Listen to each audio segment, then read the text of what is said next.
What's up, guys? Welcome back to the Kody and Nick podcast. I'm Nick. And I'm Kody. How was your weekend, Kody? Good, except for the Blues can't find a way to beat the Avalanche. Besides that, no one needs to talk about that. We were at the game last night. Real bad time. Yeah, it's all right. I can imagine. Real good. So they are good. I know you probably didn't see this because you were at the game, but they actually had a stat, and like the 8 fastest players on the ice last night were all Avalanche players. So yeah, I like it. Yeah, they were just moving. What do you think about the hit on Bennington? Before we get into football, was the hit on Bennington dirty? Yes, absolutely. 100%. I mean, it looked dirty to me, but I don't know enough about hockey to really justify claiming if it was dirty or not. Yeah, I'm not going to get into the nitty-gritty here, but I think that I'm not going to call it intentional, but I think that there could have been more could have been done to avoid it. So that's all I'll say. For sure. I can't stand Kadri. Yeah, I mean, the 3 goals last night, taking out Bennington, can't stand the guy. Why did it have to be him? Oh my god. Yeah, that was a sad time. I can't even get into it. I'm getting too mad. Okay, let's get into the football so I can stop thinking about that. Let's do it. So we got the Rams up first, defending Super Bowl champions. We'll give them the honors here. I have them winning the division too, so it makes sense to start out with them. They did have a decent amount of losses this offseason, especially along the offensive line. That's probably the most concerning thing for me. They lost Corbett, one of their starting guards, to Carolina, and then Whitworth to retirement. And they drafted a guard in I think it was the 3rd, maybe the 4th round with one of their first picks, but still going to be tough to replace Whitworth at the tackle position. And then, those mid-round picks are always hit or miss. So I'll throw it to you here to start. I like the Rams. I think they're going to be kind of what they were last year, maybe a slightly worse version from a roster perspective. But what do you think? Yeah, I think that we're pretty similarly aligned on this one. I don't see, they're not going to be bad. I think that's pretty clear. They're going to be a pretty solid team. They're going to bring back, a lot of their key defensive players. Obviously, Kupp, Stafford, the running back core is all coming back. The offensive line is a concern. I mean, Matthew Stafford in Detroit for all those years had a bad O-line, and and the Rams, I mean, they play a division with good pass rushers. Obviously, Arizona losing Chandler is going to be a big hurt for them, but they still have J.J. Watt. Obviously, the Seahawks always have, someone on defense that seems that they can get to the quarterback, and then the 49ers have a good defensive line. So the Rams offensive line is going to have to gel and play good, especially because Matthew Stafford gets a tendency to like to air the ball out quite a bit. So that's my big concern with them. Them and the 49ers, it all is going to come down to Trey Lance. I mean, if Trey Lance comes out and has a good year, I would pick the 49ers to win the division. I don't think there's a big coaching difference. I think the O-line and D-line, D-line maybe not as much. Aaron Donald, can carry a D-line by himself. But I like a lot of the 49er units more than I like the Rams units. It just all comes down to quarterback, which is a lot of what the NFL is. And if Matthew Stafford can play like he did last year and Trey Lance is a bottom 12 quarterback, then the Rams will most likely run away with the division. But, like I said, I kind of like the 49ers on a flyer to win the division. I think Trey Lance, there's so much bad stuff coming out about Trey Lance. It makes me think that he's good, and the 49ers just don't want the world to know how good he is. So it's kind of a weird situation. He may just be bad and they may just be telling the truth, but if you have a bad quarterback, you usually don't want to release that you have a bad quarterback before the season starts. Sure.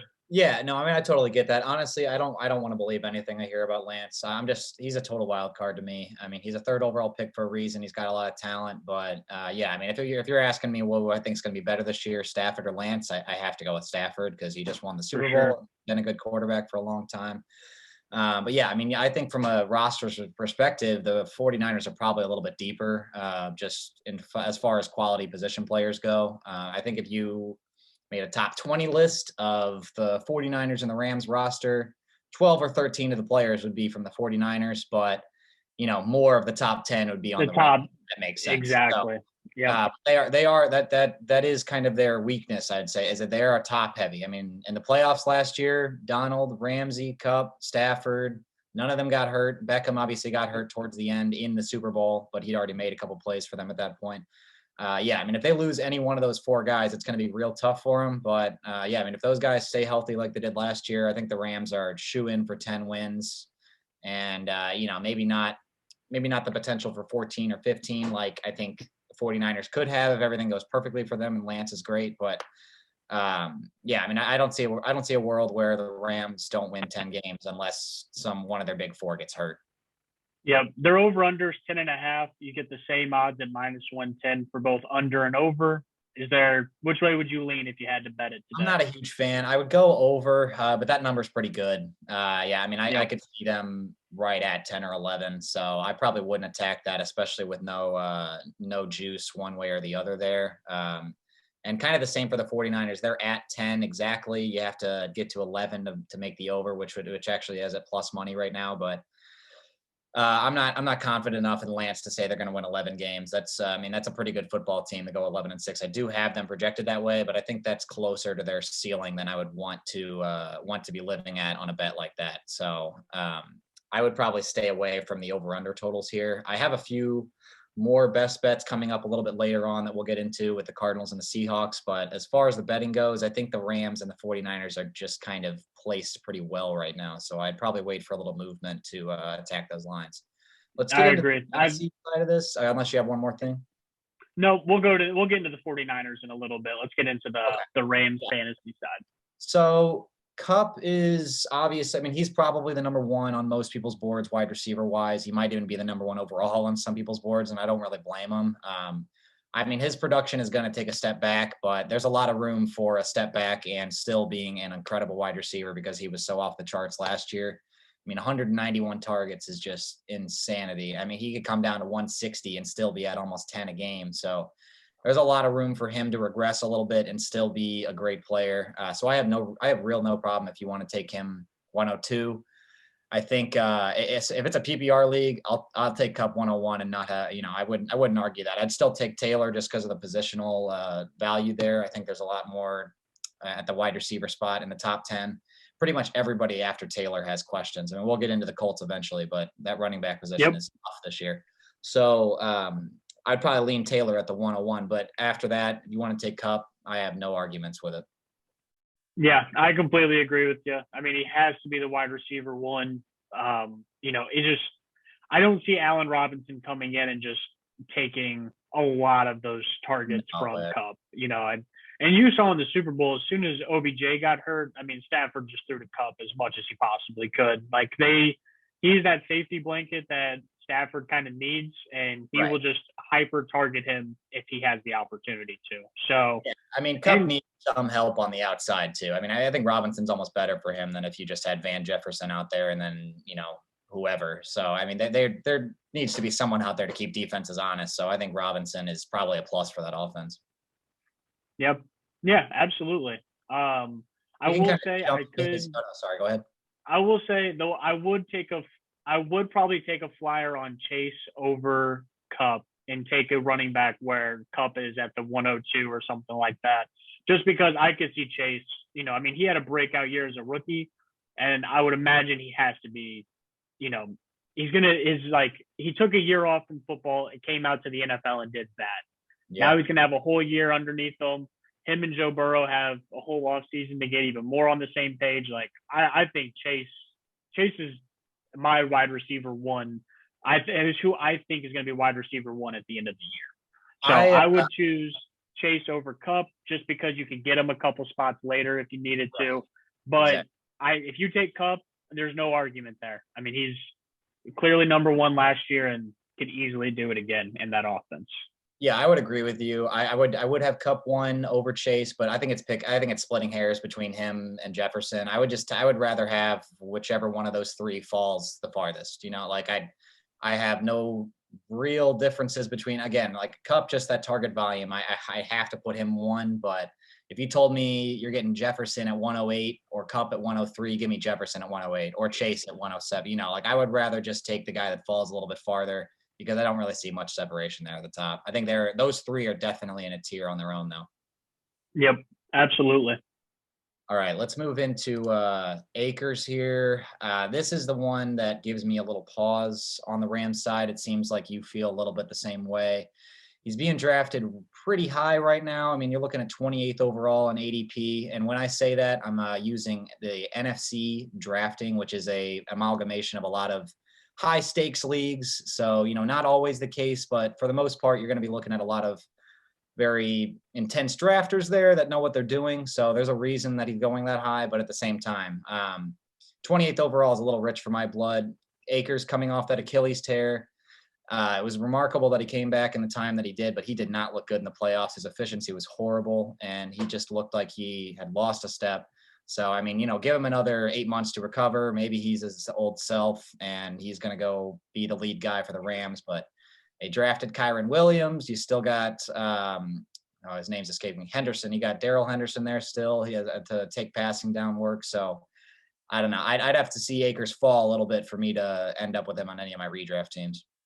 Yeah, and I think even if he did fall a little bit, I mean, I would scoop up James Conner. I would probably take David Montgomery and Yep. Even a potential wide receiver there over Akers. I mean, I hope he comes back and has a great season. I mean, more fantasy relevant running backs, the better. I mean, that's just I'd say any fantasy player would love if Cam Akers came back and was good, just because it's another player in the pool that you can trade for or something like that. But I would probably stay away, because I think, I mean, if he's drafted at 28th overall, I don't see a situation that his value really goes up that much, because in the Rams, I mean, they are a pass heavy version of the Shanahan offense. I mean, McVay and Stafford like to really throw the ball, and they will run it down your throat if they have a top tier running back like they did with Gurley, but they also did that when they had Jared Goff. So, if they had a good quarterback with Gurley, they're probably throwing it more anyway.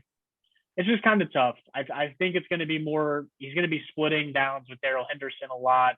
The rookie could come in and steal some. So I would rather take Conner or Montgomery a little bit later, get that full workload, and just pass on Akers. I mean, if you take him in the third, or I guess, yeah, that would be the late third. Yeah, it'd be the high third right now, where his ADP is at.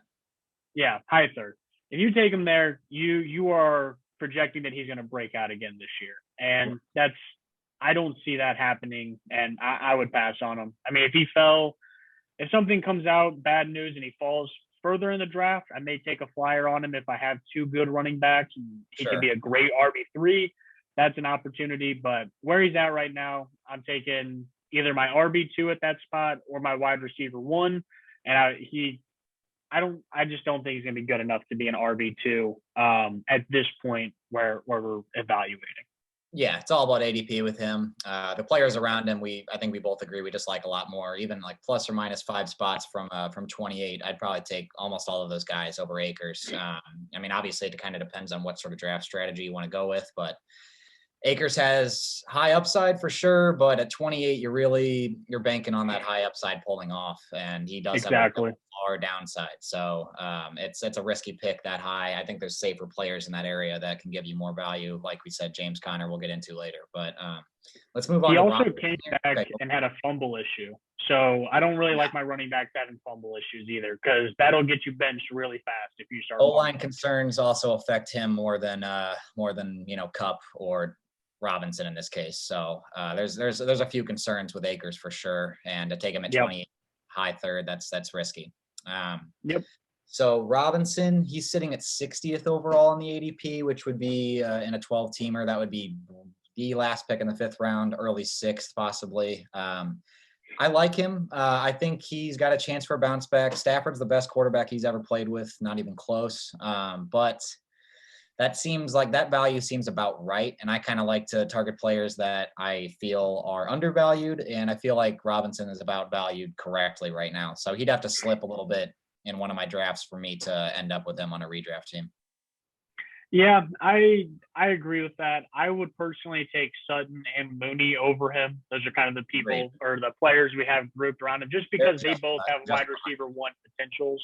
So that's why I would probably take both of them over Mooney or over Robinson. Cooks, I'm a little concerned on just because you don't really know what's happening in Houston. You know, Davis Mills is still a little bit of a question mark, even though Cooks I was like good last year. So, I mean, yeah, I would take the first option on just about any team over the second option on the Rams, especially coming off of a Super Bowl and losing some O line pieces. It just again, I think Stafford's going to get into that mode where he's just hyper focusing on Cup, especially if they start losing or they're down in games or anything like that. And to me, that's concerning when you're looking at those wide receiver two spots. So I Yeah, would if Cup keeps probably lean away 30%, from them right there.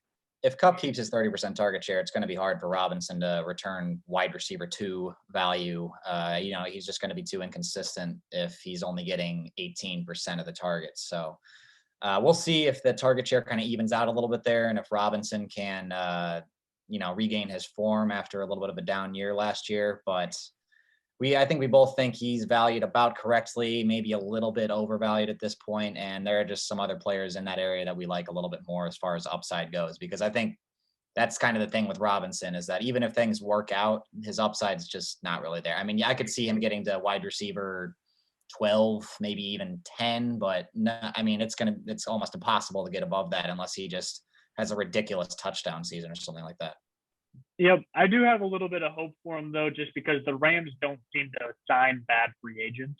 So, I mean, I would assume he has to have something left in the tank, and the Rams would probably pull that out of him. So, I like him again, as if a you player. take, yeah, I mean, if you take him in fantasy, and same thing with Akers, you're just betting on his potential upside, which there's nothing wrong with that, but at that point, I'd rather, Mooney kind of broke out a little bit last year and was a good wide receiver fantasy wise. Sutton has Russ and could be their number one option, and Cooks is clearly the number one option in Houston. So when you compare him to those guys, I got to take him over him. But, if All those you, guys in kind of the early sixth round right now on ADP. And yeah, I'm taking the shot on the wide receiver one all day, just like you said. yep, absolutely. Let's move on here to the 49ers. Just a quick rundown. We kind of got into it a little bit with them. Yeah. If their win-loss was 9.5 and I could still take that plus 110, I would hammer that. Because I think that they could get to 10 with an average QB, which they've done. So they have great units all around: offense, defense, receivers. They have great tight end. Running backs are a little hit or miss, but they all seem to work in that offense. So, I got I like the 49ers. I mean, if Trey Lance comes out and he looks, I'm not going to say he's Patrick Mahomes' second year, but if he's 70% of that, I would see the 49ers winning this division and competing for the number one seed in the NFC pretty, up there with Tampa and the Rams. But do you have any hot takes here with the 49ers? Anything that you see that you should bring up? I'm not too confident in this pick with the 49ers. I do have them finishing 11-6 along with the Rams. I love their roster. I love Shanahan as a coach. I mean, their D-line is ferocious and is always tough to stop, especially with the Rams O-line troubles. You could see them giving them some issues, but I mean, it just all comes down to Trey Lance for me. I don't really know what to expect. I didn't really see much last year in the games that he played. He was a rookie quarterback, and he hadn't played a game in about a year and a half at that point. So it's tough to really judge him based on just those two appearances that we saw. But I mean, he's just such a wild card for me that it's hard for me to go all in on this team. But yeah, I mean, like you said, if Lance comes out the first 3 weeks and he looks great, then I mean, I'd be all in. I mean, their roster's there, and really all they need is a above average quarterback to get this team into, the 1, 2, or 3 seed in the league, because like we've said before, the NFC is weaker this year for sure. Yeah, it's crazy how good their roster is, and they still have 25 million going to Jimmy Garoppolo. I mean, if they would have traded him as soon as they could and got like J.C. Jackson or something like that as a corner, I mean, they would be my favorite without a question. But that's my concern with Trey Lance is I think you would just do anything to get that contract off the books and bolster your roster if you think Trey Lance is that guy. And so that's my only concern. That is just, why is Jimmy Garoppolo still there? And is there a chance Jimmy Garoppolo is starting at some point this season? Because if there is, that means their season's not going very fucking good. And I don't want to be a part of that. It's hard to say. I mean, he beat him out 12 months ago, so I don't see too much reason why he wouldn't do it again if it was an open competition. But I feel like the 49ers are going to give Lance every opportunity to win this job. It seems like they're pushing him as their QB1. Even if Garoppolo is still there at the beginning of the year, which I don't think he will be. I do think they'll find a trade partner eventually. I think that the shoulder surgery that Jimmy opted to have has helped sink his market a little bit and made it a little tougher for the 49ers to find a partner there. But yeah, I mean, if they can get a second or third round pick, I think they should just take it and get him off the team and avoid the distraction, give Lance the reins and hope it works out. I mean, they traded a lot of assets to get him, and he's a third overall pick. You got to give him a shot at some point while he's on his rookie deal so you can get some value out of it. For sure. Let's head into the fantasy side here. Yep. So first thing here with Deebo Samuel, obviously a lot of noise this offseason surrounding him, was requesting a trade from a team that he just seems to fit so well that it just kind of feels weird. Yeah. And he's still going high in fantasy drafts. I mean, right at the 1-2 turn. I mean, he's basically, you're putting him up there with Jefferson and Chase potentially. I mean, I would assume he's the wide receiver 4 going off after those 3. He's a slight tier below them, but yeah, you're right. I mean, him and Diggs, I think, are kind of the next tier there, right at the top of the second round. Those two seem to be going right next to each other in most drafts. Yeah, absolutely. And he's, you have here the next 4 picks are CeeDee Lamb, Alvin Kamara, Mark Andrews, Leonard Fournette. And I think all 4 of those players give you something to your roster that could be great. I mean, CeeDee Lamb, we've already talked about, should absolutely break out this year without Amari. Alvin Kamara could be your running back too. I mean, that's dangerous. Andrews probably going to be the best time in fantasy, and Fournette as your running back too is dangerous also. I mean, if he's playoff Lenny all year like he was last year, he was a really good fantasy player, and he was getting drafted in like the 8th round last year. So definitely, all 4 of those players I could see taking over Deebo. Personally, I would probably take. It depends on where I'm at in my draft, because I would actually rather take Kittle as my tight end, which we'll get into in a little bit, over Deebo. But I mean, if you take Deebo at that 1-2 turn and he does what he did last year, I won't argue with you. Oh, you're going to be real happy. No question. Yeah, absolutely. But he also, if you look at his last year, I mean, he had good games, but he really just broke out those last few games of the regular season. And then the playoffs is when he just went crazy, which can he sustain that over a 17-game season, especially the way that he plays? I mean, there's just a lot of questions like that with him. And having him as your wide receiver 1, I think is a little dangerous with potential injuries in the past, as well as if he starts playing the wide back position again some more, and is going through the tackles. I don't want my wide receiver 1 on my fantasy team doing that. Even though it might be good for fantasy that week, I want to have my wide receiver 1 play 17 games and be there every week that I need him. And there's too high of a chance that Deebo could get hurt in the Shanahan offense, especially the way that they use him, for me to really take that shot on him where he's getting drafted. Yeah, I mean, I'm even stronger in that camp. I'm not a huge fan of Deebo this year. I mean, obviously, it just depends. It's all ADP based. But yeah, I mean, 16th overall is way too rich for me. The 4 players you laid out, Kamara, Lamb, Andrews, and Fournette, I would take all 4 of them before Deebo right now in a vacuum. I mean, obviously it depends on roster construction a little bit, but I think all 4 of those are better values than Samuel is this year. Injury risk is there. I mean, he stayed healthy pretty much all of last year, but that was the first year he's done that so far in the league. And you're looking at 8 rushing touchdowns that he had last year. Even if they give him the wide back role and, give him 5 to 8 carries a game, it's going to be really hard for him to get to 8 again. I mean, that was just kind of a ridiculous season efficiency wise. And he also had 1,400 receiving yards to go on top of that. So how big is that Trey Lance passing pie going to be? Who knows? On top of the fact that he's a little disgruntled with his role, it seems. He doesn't really want to play that running back position anymore. He kind of wants to be a true alpha wide receiver. So is Lance going to be able to support him on his own throwing the ball? I just don't know. And I'd much rather take one of these other guys in this position than reach for Debo at 16 with all the unknowns. I would say out of those guys there, I'm definitely taking the shot on probably Mark Andrews. If I'm at that spot in the draft and Mark Andrews is there, with the 4th pick in the 2nd round, I'm probably just going to snag him and then just have a dominant tight end all year.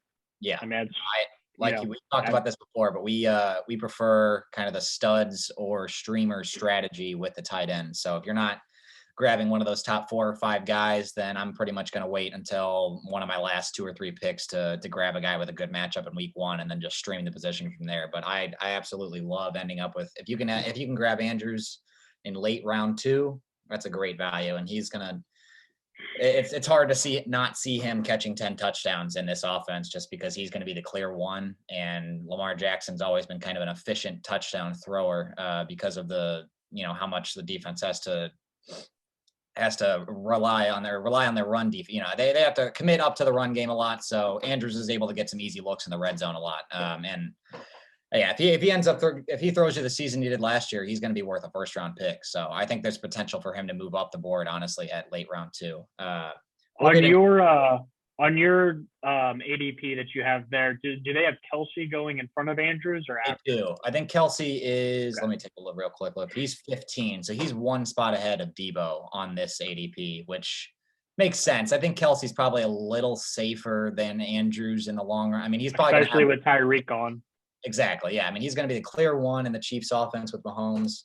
I would guess that Kelsey could have maybe even off the top of my head, 40 more targets than Andrews, but I think Andrews is probably going to score more touchdowns and has the higher upside being, in his prime, Kelsey aging a little bit. And, if Lamar Jackson has a spike touchdown season, Andrews is going to see a lot of that benefit. For sure. Absolutely. So let's move on to Kittle. You kind of mentioned it earlier, but I really like his value right now. He's at 47th overall on the ADP, which would be late round 4 in a 12-team league. Him and Waller. Waller's at 54. I really like both of them. They're kind of the last of that top 5 sort of like guaranteed tier where even if those guys disappoint, I don't really see them falling out of the starting range of tight ends. Worst case, Waller's a distant 2 from Adams, but I still think he's going to be a top 8 tight end no matter what. Same with Kittle. I mean, even if he's a distant 2 to Debo, Shanahan knows how good he is. He's going to get him involved in this offense, and he'll have a role and be a good player in a San Francisco offense that knows how to use their pieces. For sure. Well, we've gone pretty long on both the 49ers and the Rams, so we'll tighten up here with the Cardinals and Seahawks. We have about 10 minutes left. So one thing when it comes to San Francisco running backs, if you want Mitchell, take him. It's going to be tough to say he's going to be healthy all year.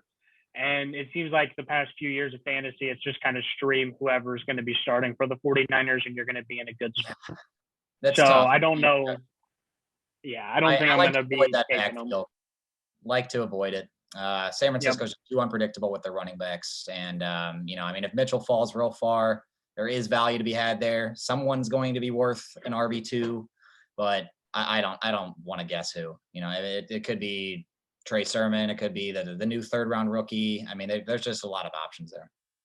For sure.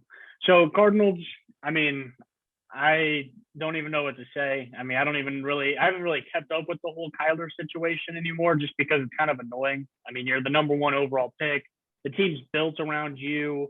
Yeah. It's literally designed for you. They gave up everything to build this team around Kyler, and his effort in the playoff game was lacking. He's had a terrible offseason in regards to being a leader and, showing that he could be that guy. And a lot of bad vibes. Talent-wise, he's there.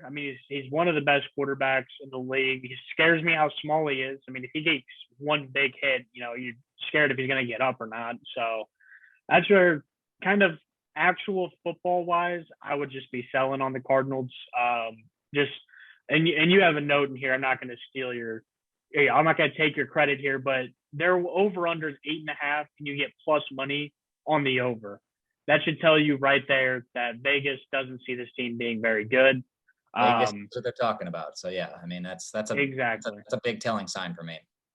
Yeah. And I mean, Cliff and Steve Keim both got extensions this offseason, which I don't see Arizona just going fire sale and firing everyone after giving extensions. But I mean, I just don't know. Kyler, yeah, I don't know. I have my questions on him as a person. As a football player, he seems to be good, but he has the personality that he seems like he could just go play AA baseball next week and would be fine with no one bothering. So Right. just kind of weird.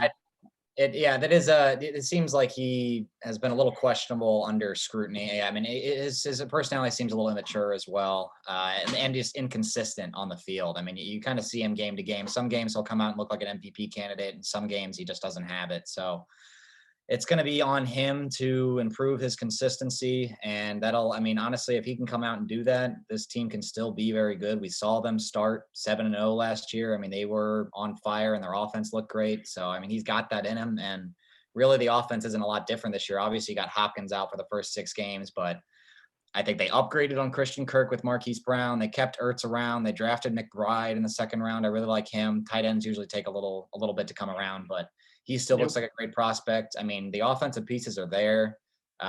It's just going to be on Kyler to be a little more consistent, and I don't know if he can do that. We'll have to see. Yep. Quick note on the wide receivers here. Hopkins, I would probably take the flyer on Hopkins just because it seems like when him and Kyler are on the field together, he does get targeted a lot and scores touchdowns. And when it comes to Hollywood, I don't think his value fantasy-wise is going to be higher than draft night. Because let's say he balls out for the first 6 games and you want to try and cash in on him balling out and trade him for someone else, no one's going to be making that trade with you unless they're a bad fantasy player because you got Hopkins coming back, and it's just a question mark. You draft him, he's good. Hopkins comes back and his targets go away, and then he's just a mid-tier receiver. Or there's just too many questions when it comes to that. I would probably stay away from Hollywood Brown, but I would take Hopkins. When Hopkins is on the field with Kyler, they make good things happen, and I think Hopkins, I don't see him taking a big step back or anything. Obviously, missing 6 games is going to hurt him, but he might be the juice that the Cardinals need week 7, and he might come in and just light the world on fire. So that's where I stand. Hopkins has never really been a speed guy either. I mean, he's kind of a possession receiver, sort of wins by boxing people out. So I'm not really worried about him losing a step. I mean, he's still only, it's off the top of my head, I'm pretty sure he's going to be 30 years old when the season starts. So not ideal, but wide receivers usually can play pretty effectively into their early 30s. So I think we're going to see another year or 2 of wide receiver 1 Hopkins, and then he'll start to fall off after that. So yeah, at 68th on the ADP, I like him at the end of rounds. I guess that would be round 6, even early round 7. That's not a bad guy to throw on your bench if you've got a decent roster ahead of him and you can wait a little bit for him to come back. He'll be worth more than that pick when he's ready to go. It's just going to be hopefully your team's 3-3, 4-2 instead of 2-4, 1-5 when that week comes about. We got a couple minutes here. I really want to get into Connor and we already talked about Brown, but I'll just touch on a couple things with him. Connor, we both really like at 31st overall on the ADP. I'd be mid-3rd, late 3rd, depending on your league size. But Connor looks primed to have an absolute workhorse role. He was involved in the passing game when Chase Edmonds wasn't around. And without Hopkins there, you have to imagine that's going to continue. I've got a note in here. I just saw this right before we started the pod, but plus 6,000 to win the rushing title. Other guys at plus 6,000. Let's just take a look real quick here. You've got James Robinson coming off an Achilles. Ronald Jones also plus 6,000. Michael Carter backing up Breece Hall. Chris Carson may never play an NFL down again. And Sony Michel. Sony Michel is at plus 6,000, the 3rd running back in Miami. How is James Conner at plus 6,000 to win the rushing title? I would absolutely hammer that. Obviously it's a huge line. So you throw $20 on that, you're going to win over 1,000. I mean, that is a line I'm absolutely going to sprinkle some on. That is just that was eye-popping to me. I think Connor's a solid player. He's got injury concerns, but I absolutely love him if you can get him as your RB2 or even your RB1 if you've got a top-tier tight end and a top-tier wide receiver or 2 wide receivers to start. Yeah, you exactly what I was just about to say. I mean, if you are someone who doesn't mind, the zero RB strategy, then take your tight end or two best receivers that are available for you and snag him in the third, and then see where you can go with your draft from there. But I think that would be an amazing start to anyone's draft. We'll kind of skip down. We both agree on Connors. Nothing really to go in too much deeper on there. I love the plus 6,000 bet. I mean, the other guys he's around is just disrespectful. I was blown away. I thought that was a typo when I saw it. I couldn't believe it. If I was Cliff Kingsbury, I would go put that up on his locker and just be like, "This is where Vegas has you around. Are you better than all of these guys?" Yeah. So Vegas sees something we don't, or I don't know exactly what's going on there, but I thought that was a great value for him at plus 6,000. Okay, so real quick to end here with the Seahawks, there's not a ton to talk about. Obviously, this team is kind of in a soft rebuild here, but a couple quick notes. First off, this is one of my favorite bets in the division. I really like their under 5.5 wins at plus 120. If you give me plus money on betting Drew Lock won't win football games, I'm going to take that all day long. And if it's not Drew Lock, it's Geno Smith, and I feel just about as good about that. So either way, I just don't see how this. I think they probably have the worst quarterback situation in the league, and it's really hard to win football games if that's the case. Yeah, it's hard to find games that are going to be favored. So when I'm looking at their schedule and that's the case, then there's always going to be times where an underdog wins, but this at 5.5, like if it was at 5, I wouldn't bet it because I could see them winning 5 games. Right. I don't see them getting to 6. So I know it's just 1 game difference, but I barely see them getting to 5 on a good, 5 is going to be, I think, their ceiling this year. Mm-hmm. They could potentially win 2 to 3 if they, do any kind of fire sale with Lockett or DK or anything potentially like that. But unfortunately, I don't see Drew Lock taking the next step with the Seahawks. I see them, I could see them actually running the ball more than passing. It's going to be close to 50-50, but I wouldn't be surprised if it was 45, 55, 60, 40 in the favor of the running side. So with that being said, I would, looking at their running back situation, fantasy-wise, I would definitely snag up Kenneth Walker. If when you look at him Exactly. When you look at him and Rashad Penny, Rashad's going about 2 rounds later, but I don't see a chance where Rashad Penny's the clear number 1 in this offense without Kenneth Walker getting hurt. Great. I could see Kenneth Walker taking over this offense, even if Rashad Penny is healthy, which I don't think Rashad Penny has a full season of being healthy in the NFL ever. So I wouldn't bet on that. Yeah. No, so I saw that today. Yeah. Yes, exactly. So Kenneth Walker all day in that situation. I see this being very similar to the Broncos, except for Melvin Gordon's way better than Rashad Penny on a consistency basis. So I would snag Kenneth Walker at where he's being drafted. And then if he has the upside to be a top 10 running back and you're getting him at the 75th spot, that'll win you a fantasy league. Doing something like that. Not that value, high upside there. Let's just touch on Metcalf and Lockett real quick before we wrap up here. I think we're both staying away from Metcalf and redraft. He's at 45th overall in the ADP. That's a 4th round pick. A wide receiver 1 for Drew Lock is not going to do it for me. And especially with Lockett going almost 4 full rounds later, I could just see Lockett for some reason clicking with Lock more than Metcalf and being the number 1. I just don't know what to expect out of that situation. So I would just take the value on Lockett, but I'm probably staying away no matter what. You have the small upgrade for Lockett because I think he has a higher likelihood of being traded midseason to a contender. But other than that, I'm kind of staying away from these options, maybe snagging Kenneth Walker if he falls. Yeah. Kenneth Walker's my number 1 on this team. Lockett would be number 2. I'm in a couple just full redraft leagues, and I'm going to laugh at the person who takes Metcalf in the 4th. So I hope maybe I'm wrong and he has a good year. Like I said, if Drew Lock breaks out, I'd be more than happy to love to see it. But if you're taking DK Metcalf in the 4th, you're betting 100% on the receiver, and it's proven time and time again if a receiver has a bad quarterback, they're a dependent position. Yeah. There's no reason to overcome that. Yeah, exactly. unless you're the only guy, which he isn't. So yeah, I just don't see it. Right. And then I same way with Noah. He's basically free because you can get him with one of those last picks, and they might have a good matchup week 1 against Denver. Obviously, a revenge game for plenty of players in that game. But I don't know. I kind of.